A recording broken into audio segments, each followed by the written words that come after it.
Hello everyone. Today's topic is inertia and mass. In before class we have to read about the first law of motion.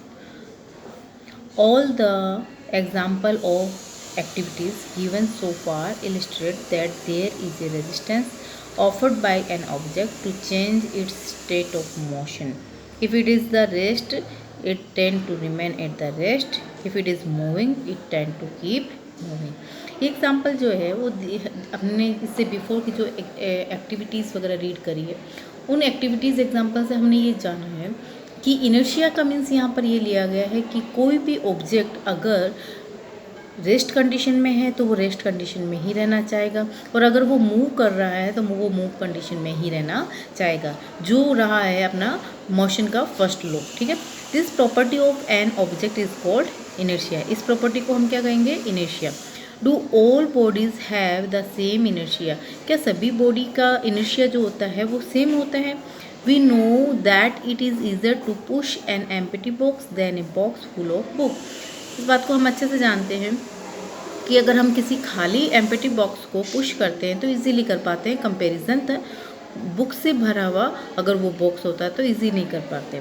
इसी प्रकार से similarly if we kick a football it fly away, but if we kick a stone of the same size with the equal force it is hardly move.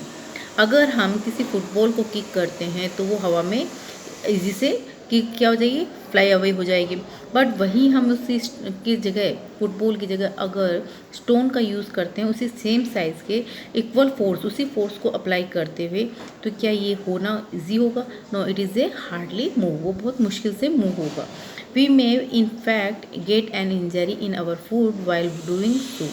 मे भी हो सकता है कि इससे आपके फुट को इंजरी भी हो सकती है जब आप इस तरह की एक्टिविटी करते हो। Similarly in activity 9.2 instead 5 rupees coin, if we use a coin of lesser mass we find that a lesser force is required to perform these activities। जो हम इससे बिफोर जो 9.2 एक्टिविटी के अंदर हमने ये देखा था कि हम गिलास के ऊपर एक कॉइन रख रहे हैं और उसे फ्लिक करते हैं, राइट। हमने यहाँ पर 5 रुपये का कॉइन अगर यूज़ करते हैं तो उसको फ्लिक करने के लिए जो फोर्स अप्लाई कर रहे हैं तो ऑफकोर्स वो ज़्यादा होगा। अगर मैंने इस 5 रुपीज़ कॉइन के अलावा अगर 1 रुपीज़ कोइन को अगर मैं यूज़ करती हूँ तो फ्लिक करने के लिए फोर्स भी जो होगा वो क्या होगा? कम लगाना पड़ेगा। A force that is just enough to causes a small car to pick up a large velocity will produce a negligible change in motion of a train. अगर एक एग्जांपल और देखते हैं कि हमारे पास में एक स्मॉल कार्ट है या कोई भी कार्ट बैलगाड़ी वगैरह जो होती है उस कार्ट को अगर उसकी वेलोसिटी की बात करते हैं तो उसकी वेलोसिटी और दूसरी छोटी गाड़ी वगैरह की बात करते हैं तो उसकी वेलोसिटी अगर ट्रेन से कंपैरिजन करे जाए तो ऑफकोर्स उसकी वेलोसिटी क्या होगी? ज़्यादा होगी। This is because in comparison to the cart the train has much lesser tendency to change it state of motion. इसका रीज़न ये होता है कि अगर हम ट्रेन के मास की बात करते हैं तो ट्रेन का मास जो होता है वो स्मॉल कार्ट से अधिक होगा। अधिक होने की वजह से इसमें जो चेंजेस करने हैं वो इजीली चेंजेस नहीं हो पाएंगे।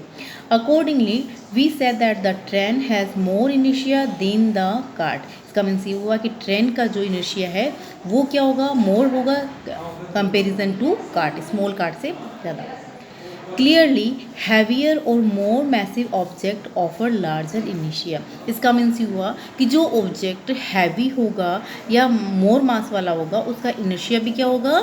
ज़्यादा होगा। तो हमने इससे जस्ट बिफोर एक क्वेश्चन रीड किया था कि do all bodies have the same inertia? No, all body have don't same inertia, एकदम इक्वल इनर्शिया नहीं होता है।